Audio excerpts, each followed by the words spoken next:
Welcome back to PR After Hours. I'm your host, Alex Greenwood, bringing you your weekly cocktail of PR and marketing tips that will help you and your business.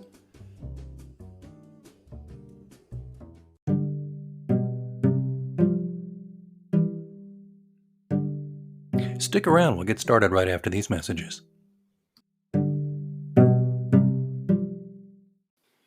Hello, listeners. It's me, Alex, from PR After Hours. I hope you're enjoying the show so far. And I wanted to talk to you just for a moment about the way I get this show right into your earbuds every week. It's because I use Anchor FM. Now, I've told you previously that I've been podcasting since 2006, back when we used stone knives and bear skins and a couple of Dixie cups and string. Anchor FM has really streamlined this and made it simpler for people who don't know the first thing about setting up a podcast or don't have, time to learn all the pro tools and stuff, because it's all right here.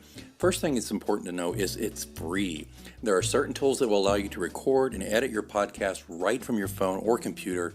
Anchor will then distribute your podcast for you so it can be heard on Spotify, Apple Podcasts, and many more. That's huge. Distribution is a big pain in the butt, to be honest with you, so it's really great Anchor FM can do that for you, and you're not paying hosting fees. That adds up every month. It's everything you need to make a podcast all in one place, so download the free Anchor app or go to Anchor FM to get started, and be sure to join me in the virtual cocktail lounge on PR After Hours.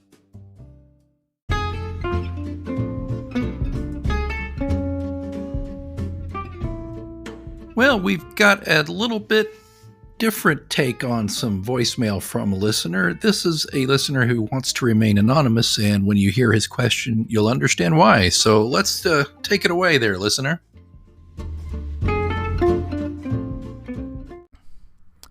Hi, Alex. I have a question for you. It's a bit sensitive, so I want to remain anonymous, but my boss loves to speak to the media, but he's really not very good at it. Do you have any suggestions?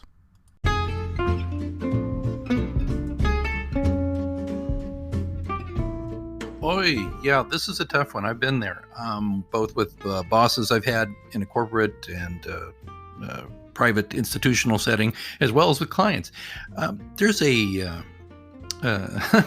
There is often a mindset with people who rise to levels of authority that they are good at everything. And a lot of the times, people who are really great, CEOs, COOs, CFO, CMOs even, or even directors, whatever, they rise to those positions. So he or she maybe assumes that they're really good at communicating as well.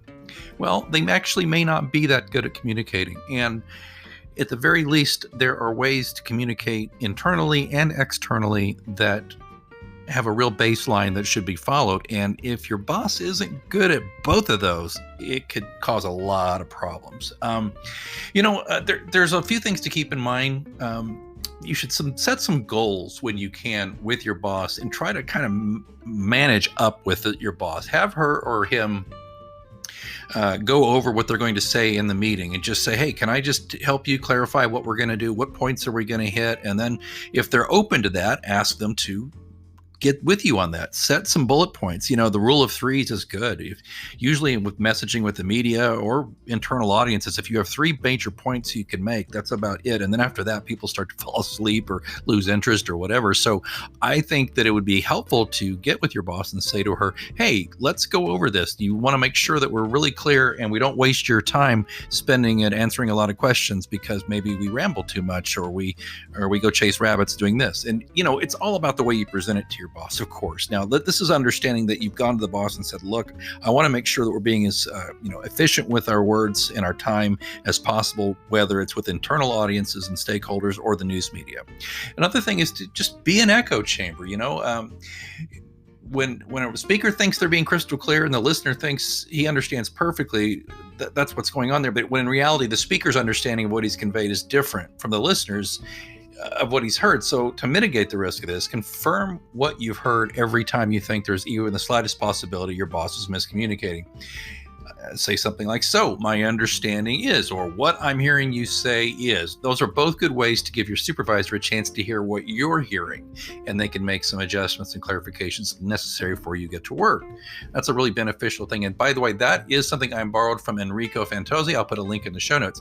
Last thing he mentions, by the way, is ask why often. By the time you're hearing from your boss, he or she's been through a long thought process to make whatever decisions he or she is sharing and craft the related message. Your boss is bringing a lot more context to the table than you are, so if you disagree or don't understand, ask why. Finding out more about what led to that conclusion at hand may give you more clarity or a good opportunity to offer alternatives. So those are some things you can do, particularly on the internal level. On an external level, I have even resorted to showing examples of CEOs putting their foot in their mouths on national TV. You can get on YouTube and find so many examples, and you're in luck. I'm going to find some for you too. Sometimes scare tactics work. Sometimes you can just not right before they're going to go speak, but maybe just in general, if you're having a meeting, you're the PR person at the office, or you're the marketing person, and you're the person basically that would chime in about speaking to the news media, for example. You might say, oh my gosh, boss, or send this email. My gosh, if you get like 3 or 4 minutes, you've got to watch this. Is examples of CEOs putting their foot in their mouth. And that might get them thinking. You might get a ha email back saying, oh, is this something you're worried about me doing?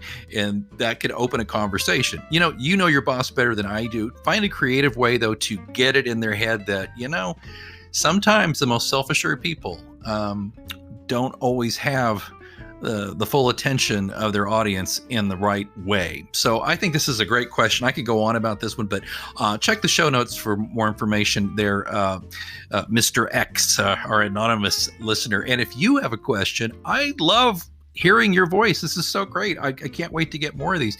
You can just use your smartphone. It's the easy way to do it. You can just record with your voice recorder app on your iPhone. I assume your Android phones have the same things.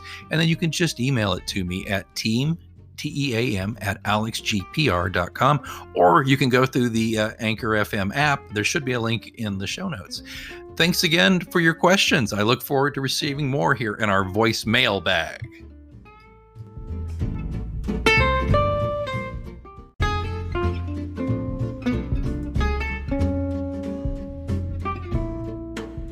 Been there, done that, got the t-shirt. But have you been there, done that, and got the t-shirt?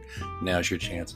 If you are a big fan of the Virtual Lounge right here at PR After Hours, why don't you tell the world and take our spiffy logo and plaster it across your chest for the whole world to see?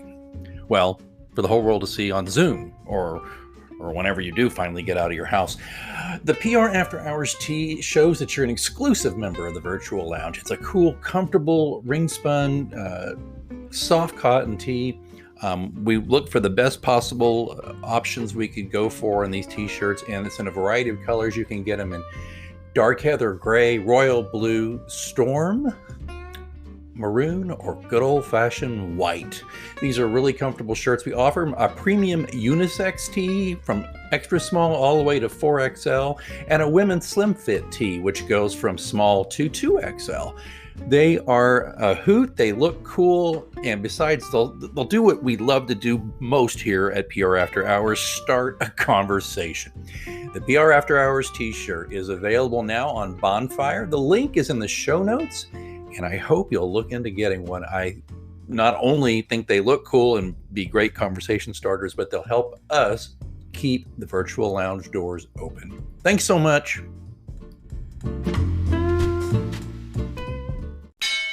Oh, you know what that means? Looks like it's last call here at your Virtual Lounge for PR news, views, and interviews. Don't forget, you can ask me a question anytime. You can do it through our Twitter account, which is @HoursPR, or even better, you can send me a message vocally. I would love to hear your voice, and I'll answer it on the show. There's a link in the show notes. All you have to do is sign up through Anchor FM. It's free, doesn't take long, and you record your message. I get the message. I will play your audio. Just give me your first name and the city you live in, and then I will answer the question to the best of my ability right here on the show. Don't forget to, if you're enjoying this podcast, you can support it and help increase the frequency and value of the show.